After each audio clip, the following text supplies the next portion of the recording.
Hello students, welcome to Educate. Today we'll be moving on to the third part of the third chapter of your class 11th history NCERT textbooks जिसका नाम था Nomadic Empires. So in the first two parts हमने जो इस chapter के बारे में अभी तक समझा है जाना है वो था throughout the nomadic culture and the nomads living in the steppes of Central Asia, Asia, Eurasia, Transoxania and so on and so forth. अब तक हमने जो पढ़ा था वो ये था about the Mongols or the empire created by Genghis Khan.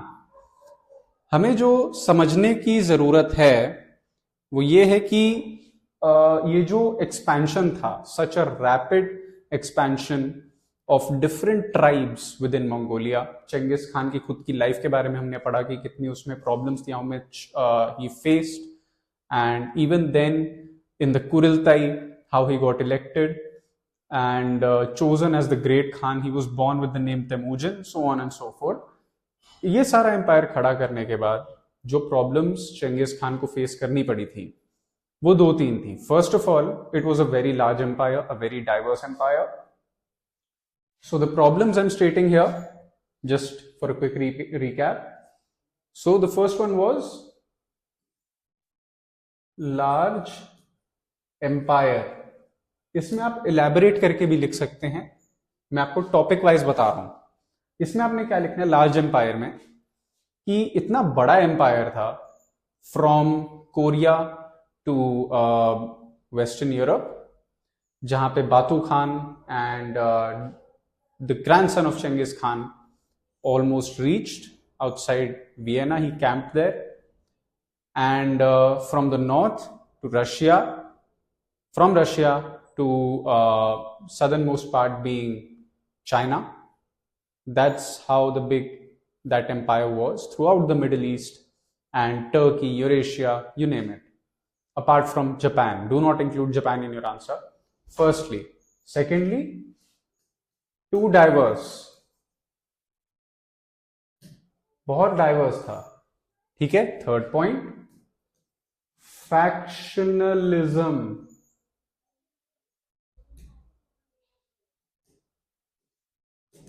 गुटबाजी बिटवीन हिज ग्रैंड चिल्ड्रन, आपस में ही एक दूसरे के साथ इनके कॉन्फ्लिक्ट्स अराइज होने स्टार्ट हो चुके थे.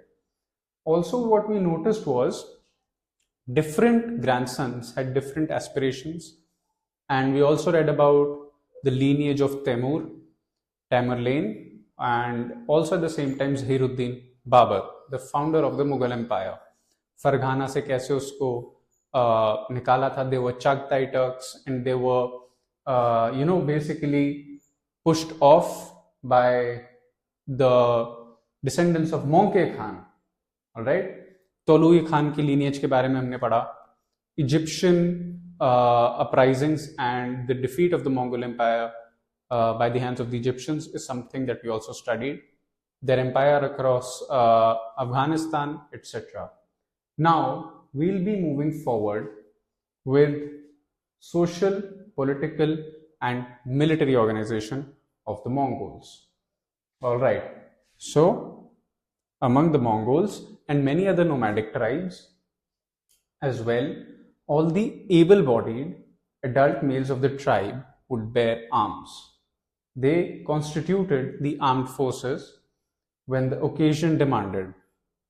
The unification of the different Mongol tribes and subsequent campaigns against diverse people introduced new members into Genghis Khan's army, complicating the composition of this relatively small and indifferentiated body into one singular form. Heterogeneous mass of people. All right, many different groups of people जो कि एक साथ जिनको group कर दिया गया था. We also studied कि आखिर इतना आसानी से इतना बड़ा एम्पायर मंगोल्स ने कैसे क्रिएट किया. How was it possible? So there were 2 or 3 reasons that we noticed. First was fear. When Hulagu Khan had sent his message and even Batu Khan to Louis the Ninth at that time. तो उसमें बहुत ज़्यादा fear instill करने की कोशिश करी जा रही है in the hearts of the enemy empire. So fear being one of the factors, we have also seen how the Mongols fought. Horseback पे लड़ते थे. They were very efficient horse riders and at the same time archers. Archery बहुत young age में शुरू कर देते थे. Horseback riding बहुत अच्छे तरीके से करते थे. They had an upper hand in all those positions. Their military campaigns were filled with surprise attacks and fear. पहले fear instill कर देना. And there basically the way in which they exploited the kingdoms that they conquered. One of the medieval European people or travelers, उन्होंने भी ऐसा बोला है कि Mongols were like creatures from hell, sent for the day of judgment. The way they sacked Bukhara, Samarkand, and all these places. Uzbekistan में जो है, by the way, Uzbekistan का नाम पड़ा है Uzbek Khan के नाम से, one of the grandchildren of Genghis Khan only. So all these Turkic groups, ये जितने भी Turkic groups थे, ये इनको unite करना single एक military के under, that is what was one of the main reasons. But at the same time, their warfare tactics is also another important factor to consider. सब दूसरी चीज कि all of these warriors were, came from Mongol background. For example, almost all of the male citizens of Mongolia or any Mongol tribe for that matter of fact had to bear arms. जहाँ पे जो हमने अभी पढ़ा है कि उसको arms उठाने ही पड़ते थे अगर नेसेसरी हुआ, वॉर पे उनका ट्राइब गया. So they had no other option but to pick up arms and fight for their country, their king, who was Genghis Khan. Genghis meaning Oceanic Khan, as we have studied in the chapter. All right. It included groups like the Turkic Uyghurs. Turkic Uyghurs. जिन लोगों को नहीं पता, recently ये community बहुत ज़्यादा news में थी. क्यों थी? बिकॉज ये चाइना की इकलौती मुस्लिम मेजॉरिटी कम्युनिटी है. As we have also studied in this chapter, majority of the Mongols suddenly throughout the 13th century especially had rapidly started converting into Islam. They had started embracing Islam, and most of them had been converted by the late 13th century. That is something that is clear. Not 13th, sorry, 14th century. All right, by the late 14th century, majority of them had already been they had already embraced Islam. But at the same time, the Uyghur community आज की date में China में एक ऐसी community है जो Muslim community में बहुत ज़्यादा सफ़र करती है. The Chinese government has kept on attacking them, जो कि न्यूज़ में बहुत ज़्यादा रहा भी है. So this is that community only, उसी के बारे में बात हो रही है, who had accepted his authority willingly. It also included defeated people like the Karayits, who were accommodated in the Confederacy despite their earlier hostility. पहले ये जो Karayit tribe है, इनको भी इंक्लूड नहीं किया था, लेकिन बाद में इंक्लूड कर दिया गया. Another important Turkic community जो इस चैप्टर में आई थी वो थी Tatar community. That is an important factor because Tatar community वो वही सेम ट्राइब है जिसने चंगेज खान के फादर को असैसिनेट किया था. Okay, Genghis Khan worked to systematically erase the old tribal identities of the different groups who had joined his confederacy. Right, his army was organized according to the old step system of decimal units in divisions of tens, hundreds, thousands, and notionally 10,000 soldiers. In the old system, the clan and the tribe would have coexisted within the decimal units. Genghis Khan stopped this practice.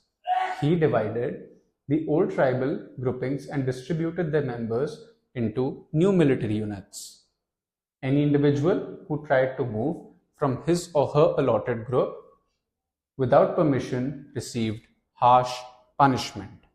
All right, so यहाँ पे हम देखते हैं कि different different units में और groups में डाला जाता था। इसका मेन पर्पस ये था, in the beginning of this video मैंने आपको समझाया है कि बहुत लार्ज एम्पायर था।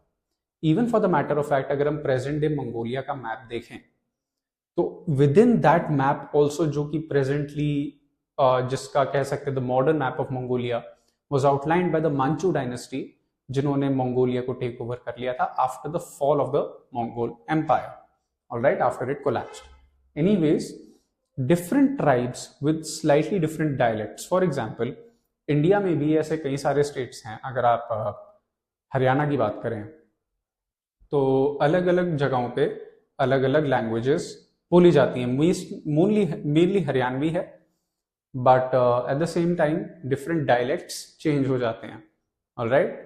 यमुनानगर का डायलेक्ट अलग है, गुड़गांव का अलग है और रोहतक का अलग है। ठीक उसी तरीके से मंगोलिया, जो आज की डेट में हम प्रेजेंट मैप देख रहे हैं, वहां पे जो ट्राइब्स थे मोर और लेस स्पोक मंगोलियन और Turkic languages, but even then their customs, their traditions, छोटे छोटे रिचुअल्स, लैंग्वेजेस में डिफरेंसेस भी थे। उसको इरेज करने के लिए चंगेज खान ने ये प्रैक्टिस बंद करी। उसने कहा कि अब वो जो डेसिमल सिस्टम है, जो कि आर्मी ऑर्गेनाइज करने का एक बहुत एंशिएंट सिस्टम था मंगोल्स का, उसको यूज करके ग्रुप्स में बांटा जाएगा, in groups of tens, hundreds, thousands and sometimes also 10,000s, alright. So ये डेसिमल यूनिट्स और जो साथ में पुराना सिस्टम है एसोसिएशन का, वो कोएग्जिस्ट करना था। लेकिन चंगेज खान ने ये प्रैक्टिस बंद कर दी। He divided the old tribal groupings and distributed their members into new military units. अब नए मिलिट्री यूनिट्स में इनको डाला जाता था और जो भी इसको फॉलो नहीं करता था, जो भी इससे अग्री नहीं कर रहा था, उसे बहुत हार्श पनिशमेंट दी जाती थी। Okay, the largest unit of soldiers approximating 10,000 soldiers or Tuman now included fragmented groups of people from a variety of different tribes and clans. Okay, this altered the old steppe social order, integrating different lineages and clans and providing them with a new identity derived from its progenitor Genghis Khan. Okay, तो ये जो नई identity थी, basically ये this was like a unifying force और a unifying factor to be used for the benefits of the entire Mongol army. Okay, so the new military contingents were required to serve under his four sons and specially chosen captains of this army units called Noyan. Okay, captain units known as Noyan. All right. Also important within the new realm were a band of followers who had served Genghis Khan loyally through grave adversity for many years. Okay, trusted people for his sons, and they were divided into groups, despite which, irrespective of which clan they came from or which tribe they came from. Okay, Genghis Khan publicly honored some of these individuals as his blood brothers. आंदा blood brothers, उनको अपना सगा भाई मानता था, जिनको Genghis Khan trust करता था, जिन्होंने उसका साथ इवन ड्यूरिंग एडवर्स सर्कमस्टांसेस दिया था। Alright, so yet others, freemen of a humbler rank, were given special rankings as his bondsmen, Nokar, a title that marked their close relationship with their master. Nokar term very common in Hindi and in India. This is, ये दूसरी category के लोग थे जो सर्व करते थे। This ranking did not preserve the rights of the old clan chieftains. The new aristocracy derived its status from a close relationship with the great Khan and the Mongols. Okay, ये जो नई ranking थी, इससे एक बहुत close bond create करने का M था for different diverse groups within the empire and serving within the military rankings of the Mongol army. In this new hierarchy, Genghis Khan assigned the responsibility of governing the newly conquered people to his 4 sons. These comprised of 4 ulus, a term that did not originally mean fixed territories. Genghis Khan's lifetime was still at the age of rapid conquests and expanding domains, where frontiers were still extremely fluid. For example, the eldest son, Jochi Khan, received the Russian steppes, but the farthest extent of its territory, Ulus, was indeterminate. Okay? It extended as far as west as his horses could roam. The second son, Chagtai, was given the Transoxania steppe and lands of the north of the Pamir mountains as Jochi marched westwards. Genghis Khan had indicated that his third son, Ogadai, would succeed him as the great Khan, and on accession, the prince established his capital at the Karakoram.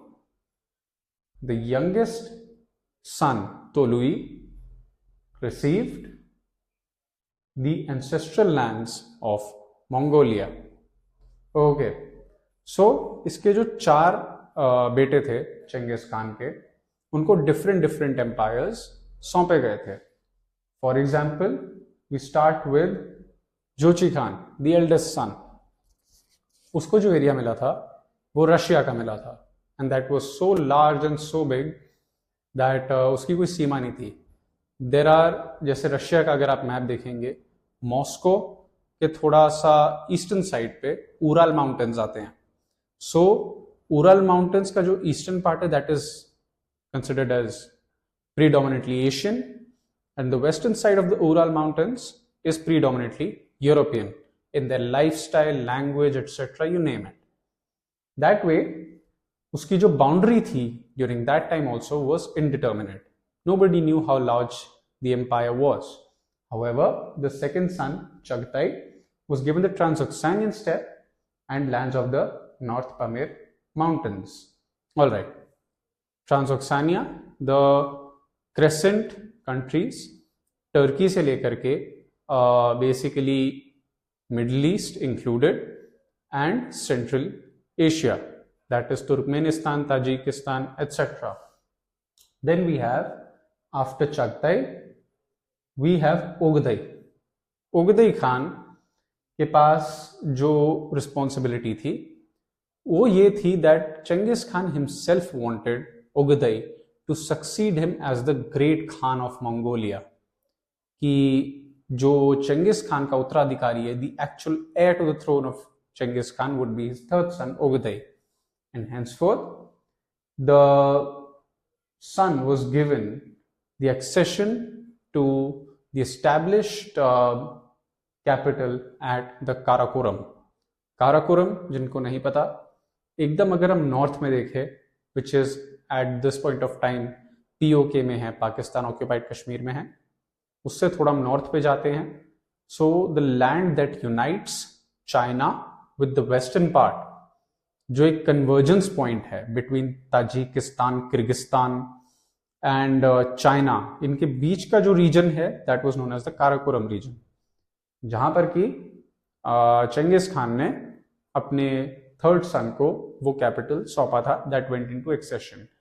The last son Tolui Khan was given Mongolia, the homeland, कि इस पे वो govern करे और rule करे. All right. So Genghis Khan envisaged that his son would rule the empire collectively, and to underline this point, military contingents or tama of the individual princes were placed in each ulus. All right, each unit में जो अलग अलग उनके units थे, military units थे, उनमें उनको adjust किया गया. the sense of a dominion shared by the members of the family was underlined at the assembly of the chieftains. Kurultais, okay, chieftains की जो सभा होती थी जिसमें वो अपना ग्रेट खान को आगे इलेक्ट करते थे as one of those practices, that was left there where all decisions relating to the family or the state for the forthcoming season, campaigns, distribution of plunder, pasture lands and succession were collectively taken. So ये family tree है Chengiz Khan का, the Mongol dynasty. All right, if you can see here, husband to several wives, Chengiz Khan fathered many children. All right, the 4 sons by his principal wife Borte formed the limbs of his dynastic rule. All right, so उसकी जो wife थी बोरते खान, वैसे ही had many different children. For the matter of fact, जिन लोगों को नहीं पता, Asia में, इस पूरे एशियन कॉन्टिनेंट में, mainland Asia, not talking about south east Asia और श्रीलंका, बट मेनलैंड एशिया की अगर हम बात करें, China, central Asia, northern India, even for the matter of fact Pakistan, Afghanistan में जैसे जो हाजरा कम्युनिटी है and many different communities reside over that. You take any random 10 people and out of those 10 people, 5 of them will be direct descendants of Chengiz Khan. Chengiz Khan ने जब इस world को conquer किया था तो जो carbon emission है was dropped by a large number. इतने लोग मारे थे कि कार्बन एमिशन जो है सडनली ड्रॉप हो गया था. Technically did this planet a favour, वरना आज की डेट में जो पोल्यूशन और प्रॉब्लम्स और होती है उसने बहुत ज्यादा वर्ल्ड पॉपुलेशन को कंट्रोल किया by killing them. Okay, so apart from that, repopulating at the same time, he fathered many children from many different wives. कुछ wives थी भी नहीं टेक्निकली, बिकॉज जो प्लंडर की प्रैक्टिस होती थी मंगोल्स की when they conquered new territory, so it used to be filled with sexual exploitation as well. So there was murder, rape, etc. happening simultaneously as the Mongols plundered each and every land that they did at that point of time. So as we look here, Chengiz Khan, his 3 sons, Ogedai, Chagtai, Jochi and Tolui. ठीक है, Tolui Khan यहाँ पे था. Then we have Chagtai Khan did not have as per se his successors who took over the throne, but with Ogedai Khan there was Guyuk Khan, and Jochi Khan के बाद Berke Khan and Batu Khan, the one who wrote the letter to Louis IX. Then we have after Tolui के बाद Arif Boke, Hulegu Khan, Kublai Khan and Monke Khan. All right, so this is the family tree of Chengiz Khan. All right, Chengiz Khan had already fashioned a rapid courier system that connected distant areas of his regime. Fresh mounts and dispatch riders were placed in outposts at regularly spaced distances. All right, for the maintenance of his communication system, the Mongol nomads contributed a 10th of their herd, either horses or livestock, as provisions. This was called the Kupkur tax. All right, a levy that the nomads paid willingly for the multiple benefits that it brought. The courier system, or YAM जिसे कहा जाता था, was further refined after Chengiz Khan's death, and its speed and reliability surprised travelers. So हर एक जो trading post थी, जो basically there were kingdoms and there was a communication system like जो Mongols थे. First of all, that communication system was from one place to another. If a message is being carried forward, उसको दूसरी जगह तक efficiently पहुंचाना, and travelers were astounded by how efficient it was. Secondly, there was Kupkur tax. Each and every Mongol had to pay willingly. which was either through animals or livestock. एक tax देना पड़ता था. All right. So it enabled the great Khans to keep a check on developments at the farthest end of their regime across the continental landmass. Okay, that was something very efficient and commendable. The conquered people, however, hardly felt a sense of affinity, with their new nomadic masters. During the campaigns in the first half of the 13th century, cities were destroyed, agricultural lands were laid waste, trade and handicraft production was disrupted. Tens and thousands of people, the exact figures are lost in exaggerated reports of the time, were killed, even more enslaved. All classes of people, from the elites to the peasantry, suffered in the resulting instability. The underground canals, called kanats, in the arid Iranian plateau could no longer receive periodic maintenance. As they fell into disrepair, the desert crept in.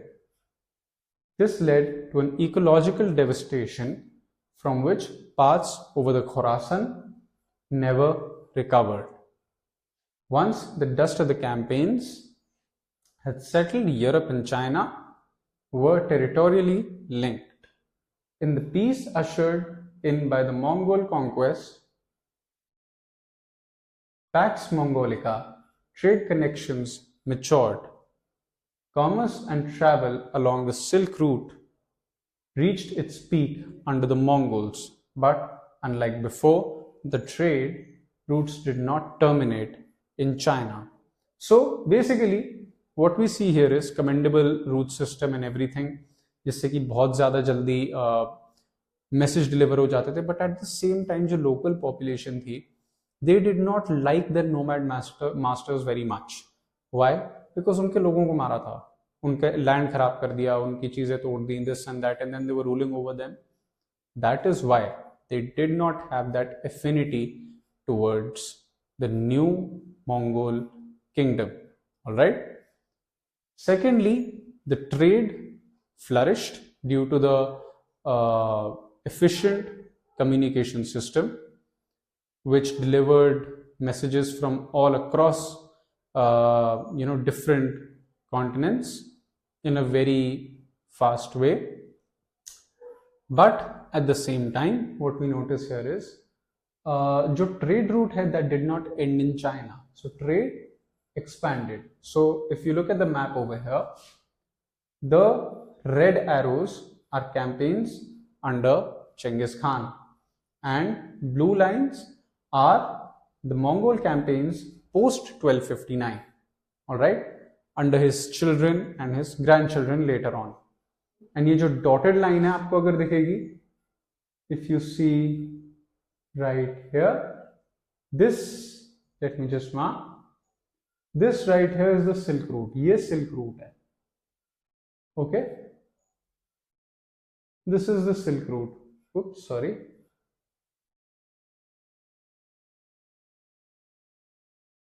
ये Silk Route है. Okay, from the ports of or the outskirts of Arabia to all the way to Hangzhou. Okay, पूरा ये trade route था, जिसे silk route भी कहा जाता है. Okay, they continue north into Mongolia,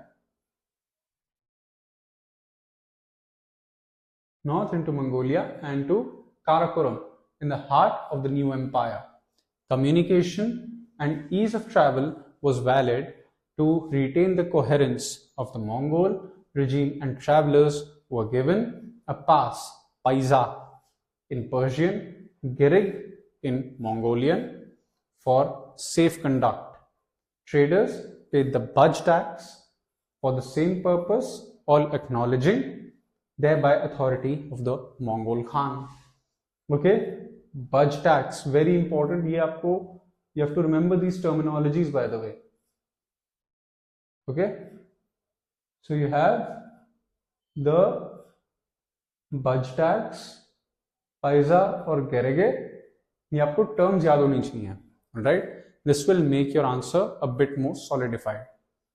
Then the contradictions between the nomadic and sedentary elements within the Mongol Empire eased through the 13th century. In the late 1230s, for example,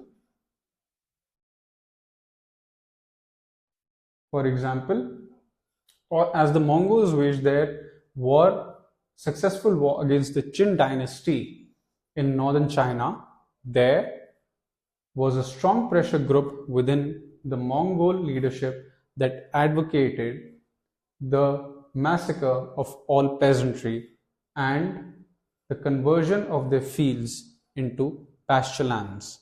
Okay. So there was a difference of opinion जो Mongol Empire throughout the 13th centuries कर रहा था. There was a difference of opinion amongst some Mongol soldiers. छोटे छोटे decisions को लेके, for example, the one mentioned right here, all right, from here to here.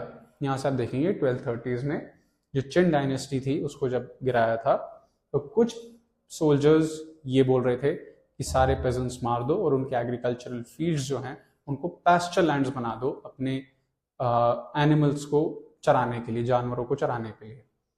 By the 1270s, when South China was annexed to the Mongol Empire after the defeat of the Sung dynasty, Genghis Khan's grandson Kublai Khan, who was in 1294, appeared as the protector of the peasants and the cities. In the 1290s, the Mongol ruler of Iran, Ghazan Khan, somewhere around 1304, a descendant of Genghis Khan's youngest son Tolui Khan, warned family members and their generals to avoid pillaging the peasantry. It did not lead to a stable prospectus. Rel, he advised in a speech whose sedentary overtones would have made Genghis Khan shudder. All right. So basically, unlike their ancestors, वो अब decide कर रहे थे कि इतना plunder और इतनी तबाही नहीं करनी when they're conquering land, especially when it came to peasantry. All right. Genghis Khan's speech. All right. Another one of the speeches.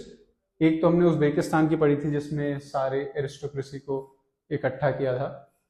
So Ghazan Khan in 1295 to 1304 was the first Ilkhanid ruler to convert to Islam. He gave the following speech to the Mongol Turkish nomadic commanders, a speech that was probably drafted by his Persian Wazir Rashid ud-Din and included his ministers' letters. So it went as so: I am not on the side of the Persian peasantry. If there is a purpose in pillaging them all, there is no one with more power to do this than I. Let us drop them together. But if you wish to be certain of collecting grain and food for your tables, in the future I must be harsh with you. You must be taught reason. If you insult the peasantry, take their oxen and seed and trample their crops into the ground, what will you do in the future? The obedient peasantry must be distinguished from the peasantry who are rebels. तो ये कह रहा था सारी peasantry के साथ ऐसा नहीं करना चाहिए, हालांकि this was Mongolian culture to rob, pillage, plunder, but there was a certain shift which is noticeable here कि अब वो peasantry की respect कर रहे हैं. Now they're saying, as Ghazan Khan states here, the son of Tolui Khan, grandson of Genghis, Tolui Khan being the son of Genghis, but this king right here, this Khan, Ghazan Khan, was the grandson of Genghis Khan that way. So he basically said to spare the peasantry that is there with him, with the Mongol Empire, supporting them. However, not sparing the rebel peasants, all right, those who have turned rebel. Okay, from Genghis Khan's reign itself, Mongols had received simple administrators from the conquered societies. They were sometimes moved around, Chinese secretaries deployed in Iran, and Persians in China.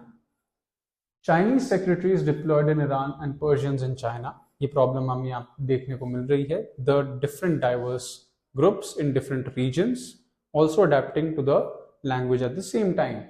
They helped in integrating the distant dominions, and the backgrounds and training were always useful in blunting the harsher edges of the nomadic peasantries on the sedentary life. The Mongol Khans trusted them as long as they continued to raise revenue for their masters, and these administrators could sometimes command considerable influence. In the 1230s, the Chinese minister Ye Lu Shu Yi-tsai neutered some of Ogadai's more rapacious instincts. The Juwaini family played a similar role in Iran through the latter half of the 13th century and the end of the century. The Wazir Rashiduddin drafted the speech that Ghazan Khan delivered to his Mongol companions, asking them to protect, not harass, the peasantry. The pressure to sedentarize was greater in areas of new Mongol domicile areas, distant from the original steppe habitat of the nomads. By the middle of the 13th century, the sense of a common patrimony shared by all the brothers gradually replaced by individual dynasties, each ruling their separate ulus, a term which now carried the sense of territorial dominion. Okay, ulus or area which was given to them by the grandfather or father Genghis Khan.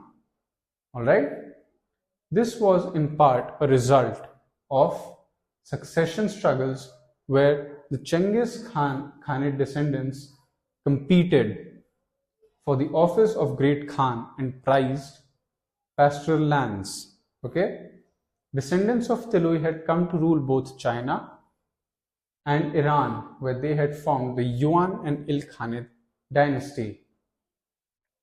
Descendants of Jochi Khan formed the Golden Horde and ruled the Russian steppes. Chagtai successors ruling the steppes of Transoxania and the lands called Turkestan today. Noticeably, nomadic traditions persisted longest amongst the steppe dwellers in Central Asia, descendants of Chagtai, and Russia, descendants of Ogadai Khan, or the kingdom known as the Golden Horde. Okay? So, sorry, Jochi Khan, not Ogadai, Jochi Khan. The gradual separation of the descendants of Genghis Khan into separate lineage groups implied that their connections with the memory and traditions of the past family concordance was also altered. At an obvious level, this was the result of competition amongst the cousin clans, and here the Toluid branch was more adept in presenting their version of the family disagreements in the histories produced under their patronage. To a large extent, this was a consequence of the control of China and Iran and the large number of literati that its family members could recruit. At more sophisticated level, the disengagement with the past also meant underlining the merits of the regnant rulers as a contrast to the past monarchs. This exercise in comparison did not exclude Genghis Khan himself. Persian chronicles produced Ilkhanid, Iran during the late 13th century, detailed the gory killings of the great Khan and greatly exaggerated the numbers killed. For example, in contrast to any eyewitness report that 400 soldiers defended the citadel of Bukhara, Ilkhanid Chronicle reported that 30,000 soldiers were killed in the attack on the citadel. Although Ilkhanid reports still eulogized Genghis Khan, they also carried a statement of relief that times had changed and the great killings of the past were over. The great Khanid dynasty was important, but for his descendants to appear as convincing heroes to a sedentary audience, they could no longer appear in quite the same way as their ancestors. Following the research of David Ayalon, recent work on the Yasa or the code of law that Genghis Khan was supposed to have promulgated at the Kurultai of 1206 has elaborated on the complex ways in which the memory of the great Khan was fashioned by his successors. In the earliest formulation, the term was written as yasak, which meant law, decree, or order. Indeed, the few details that we possess about the yasak concern administrative regulations, the organization of the hunt, the army, and the postal system. By the middle of the 13th century, however, the Mongols had started using the related term yasa in a more general sense to mean the legal code of Genghis Khan. So यहाँ पे हम देखते हैं पहली बात जो Ilkhanid empire है, however there were fragments and the way in which they were governing their own areas, whether it was the Golden Horde, Transoxania, Russia, Siberia, Mongolia, you name it. Even then, अगर हम देखें तो इनका अपने आप को govern करने का तरीका धीरे धीरे फ्रैगमेंट होने लगा था after the death of Chengiz Khan. However उसके एक्सप्लॉइट्स को और उसके कोड ऑफ कंडक्ट को, उसके लॉ को बहुत ज्यादा एम्फोसाइज किया जाता था, which basically meant that the term yasa, which was like a divinely originating term by Genghis Khan, which was basically responsible for keeping law and order intact. So that way, and at the same time, we also notice how numbers were exaggerated. So that is why the chronicles of the Ilkhanid should not be blindly trusted as compared to the reality, as we have seen here.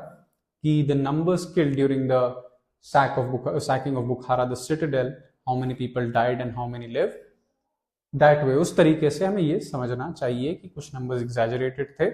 Firstly, secondly, जो law और decree है, right, of Genghis Khan, the divine law, yasak, which was एक तरीके से responsible, जो हमें अभी उसका रिकॉर्ड मिलता है, that is about the postal system.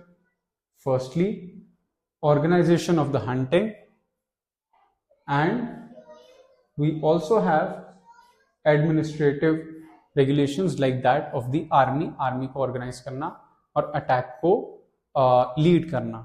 All right, we may be able to understand the changes in the meaning of the term if we take a look at some of the other developments that occurred at the same time. All right, so by the middle of the 13th century, the Mongols had emerged as a unified people and just created the largest empire the world had ever seen.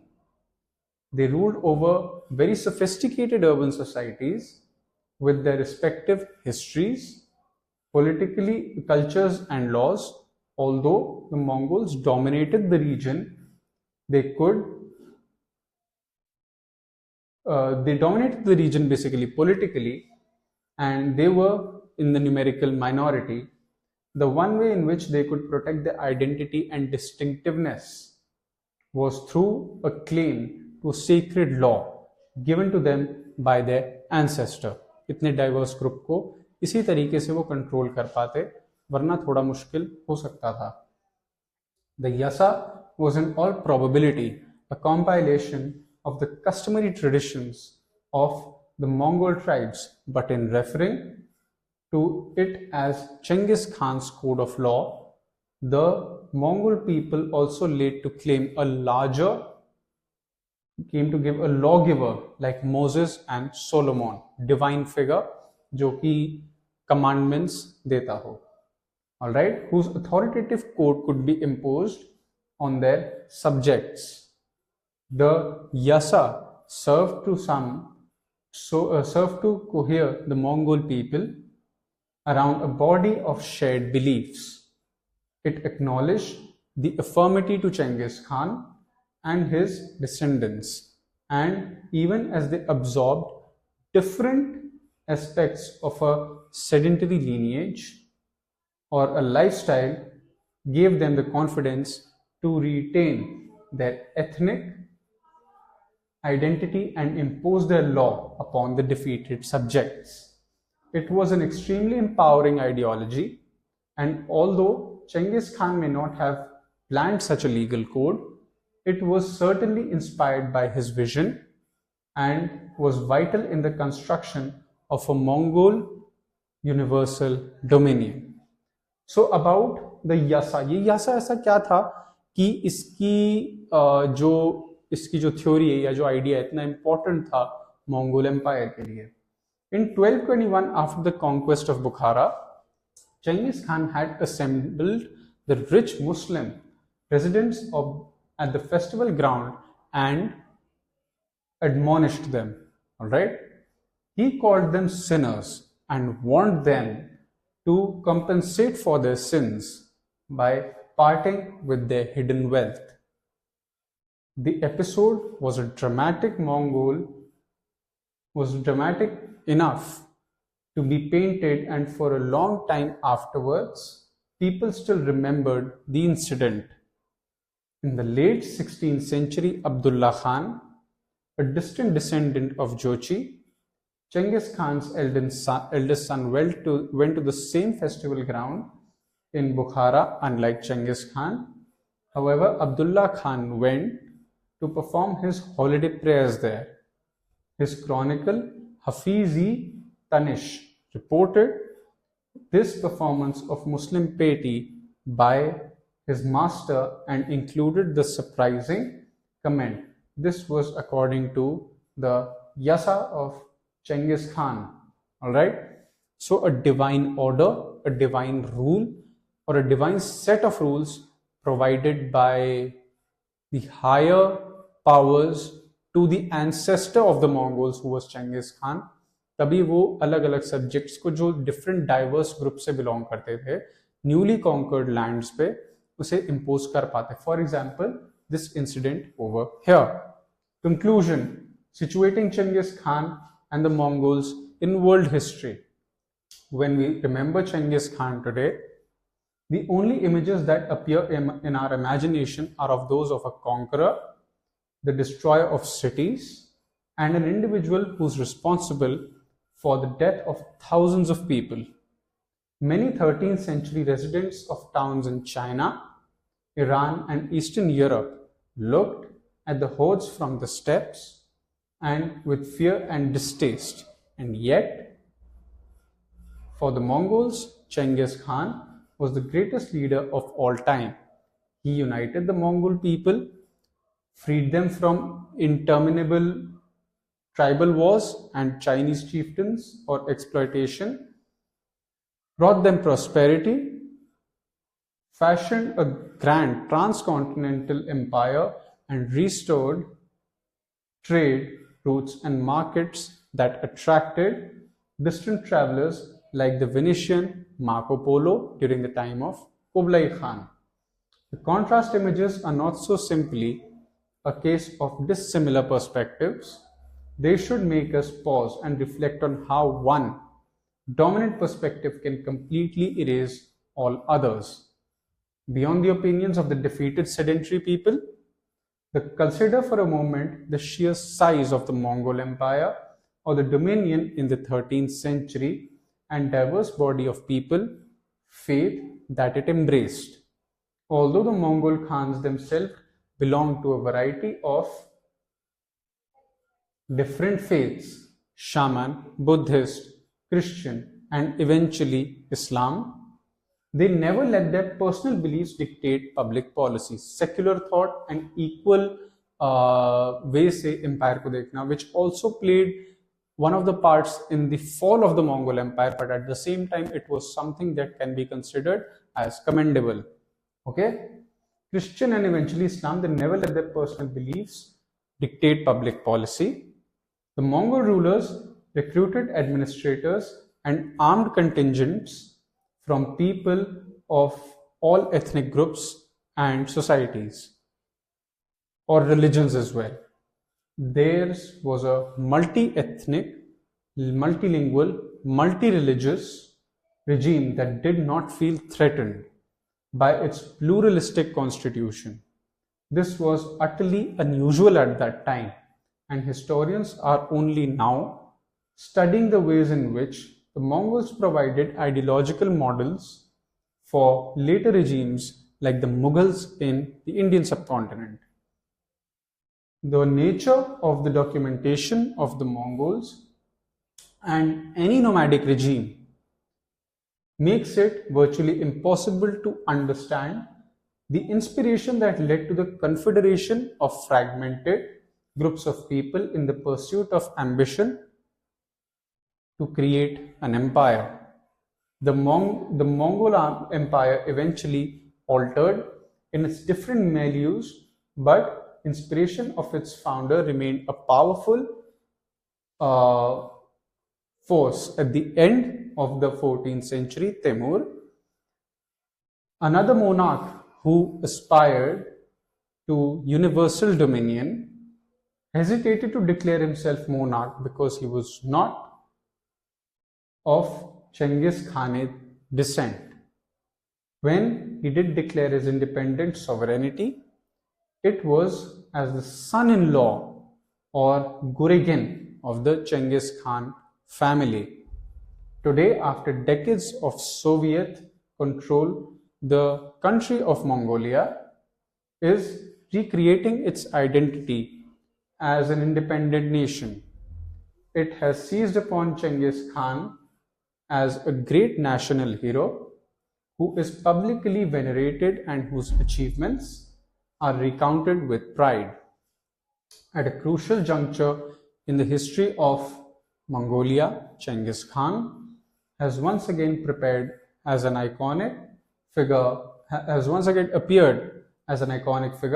for the Mongol people, mobilizing memories of a great past in the forging of a national identity that can carry a nation into the future.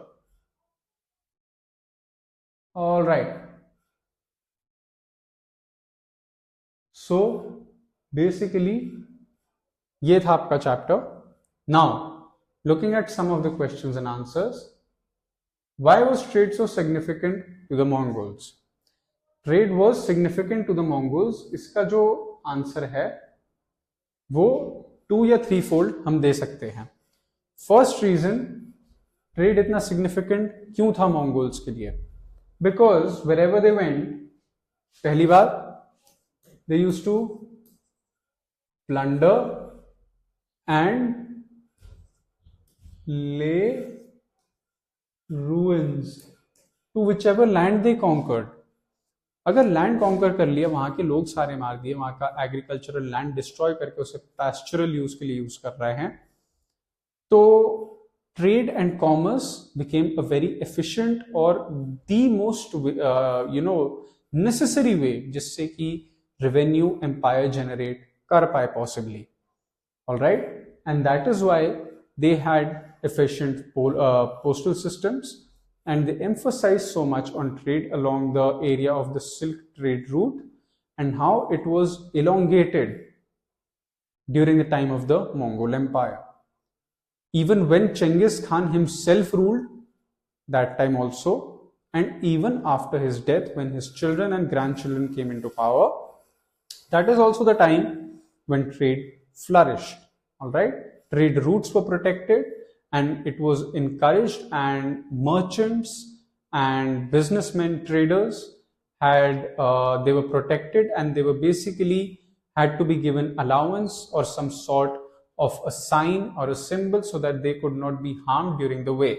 They had to pay their taxes. Local Mongols had to pay their taxes in the form of livestock or either animals. All right. Why did Genghis Khan feel the need to fragment the Mongol tribes into new social and military groupings? So, firstly, Mongolia or the Mongol tribes spoke the same language more or less. Even then, the dialects were different.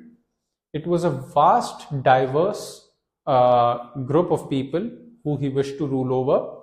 And in order to break that older tradition of being associated to one particular clan, tribe, community, instead he wanted a unifying force or a unifying factor between different Mongolian tribes throughout the steppes of Central Asia as well, to unite as nomads and wage war against the ones they were fighting against.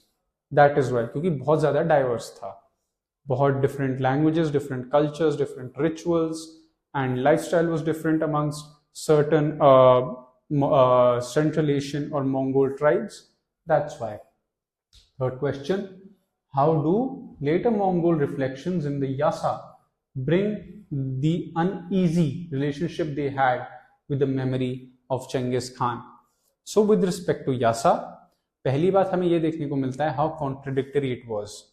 Firstly, the Yasa as introduced by Genghis Khan was like कि my word is the word of God, submit to me, whatever I am saying is right.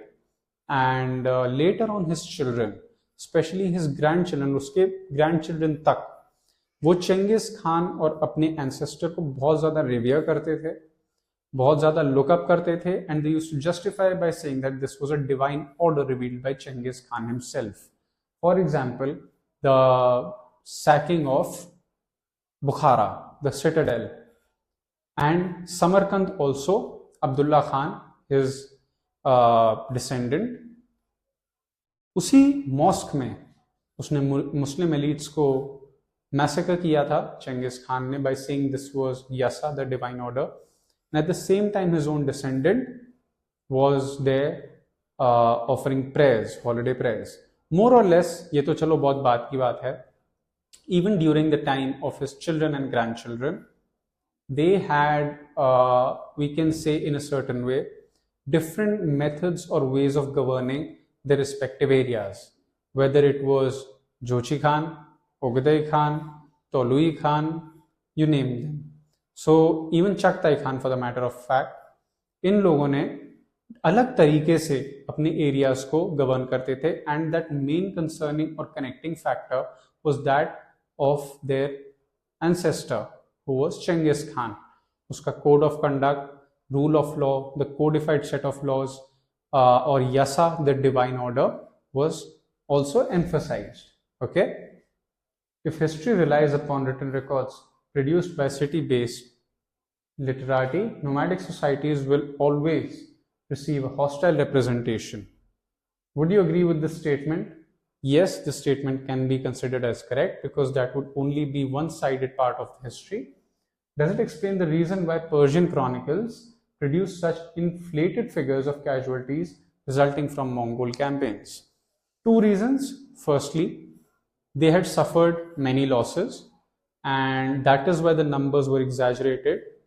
Second reason, that the Ilkhanate at that time, the ruler of Persia, Ghazan Khan, had basically emphasized on exaggerating these numbers because it showed the might and strength of the Mongol king, or the founder of the Mongol Empire, which stretched, from eastwards in Korea to westwards in Austria. So that's why these numbers were exaggerated. All right. So this was the chapter. I hope you understood each and every detail about the Mongols, the nomads, and up until now what different policies were brought in by each of his descendants, if there were any, different political changes, the changes brought in by Genghis Khan himself, and also the collapse of the Mongol Empire and its reasons, along with the success, the reason for its success as well. So this was the end of the third chapter of your class 11th NCERT history, जिसका नाम था Nomadic Tribes. So I hope you understood this chapter and each and every detail in it, and please do remember to memorize the timeline. It will only make things easier for you. Thank you, Team Educate.